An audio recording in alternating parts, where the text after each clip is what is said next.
Hello guys! Ayan, nagluto tayo ng ating pasta macaroni. Ayan, naluto na yung manok natin. Tapos, yung macaroni natin ay hindi pa.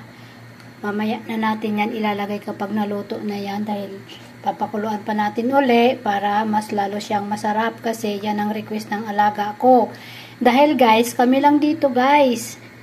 Dahil yung aking madam tsaka yung alaga kong panganay ay pumunta sa Egypt. Nagbakasyon sila. Ang naiwan, yung pangalawa tsaka bunso. Kasi si Sir wala naman dito. Kaya ito yung na-request na pagkain ng alaga kong pangalawa.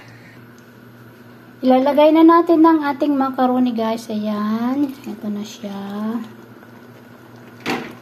Hayaan natin siyang kumulo. Ayaw niyang palagyan ng cheese. Mozzarella cheese, ganyan lang, plain lang siya. At titikman natin kung may lasa na ba siya. Ang daming sila niyan guys, oh, kasi gusto niya maanghang. Lagay natin sa mahinang apoy. Yan, ganyan lang. Napakasimple lang nila guys, manok yung sahog nito. Hindi ko na kasi na videohan yung paggisa ko kasi naiwan yung cellphone ko sa taas. Wow, sarap na. Yummy na guys. Pero lagyan natin ng kaunting asin. Lagyan natin ng kaunting asin para magkalasa din siya ng tama lang. Kasi hindi naman pwedeng walang lasa. Nakikita nyo guys, ayan no. Sarap diba? Haluin lang natin. Tapos pakuluan lang natin siya ng mahinang apoy para matuyo yung kanyang sauce. Kasi ayaw niya ng may mga sabaw pa. Ayan, takpan natin. At ito rin yung kanilang salad guys, bagdones. Tapos ang gagamitin natin asin ay Himalayan salt. Yan, lagyan natin ng asin. Ganyan lang kadami. At syempre yung lemon natin. Ayan.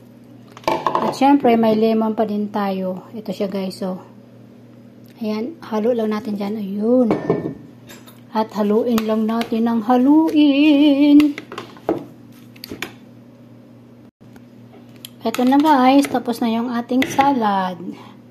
Ayan.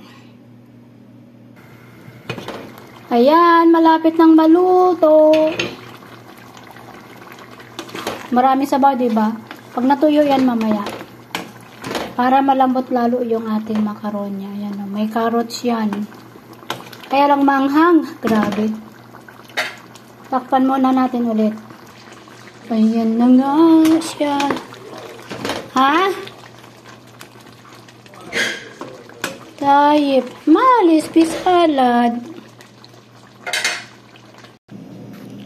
Luto na yung pasta nila guys. Kaya ihahain na natin sa kanila sa taas. Ito guys o.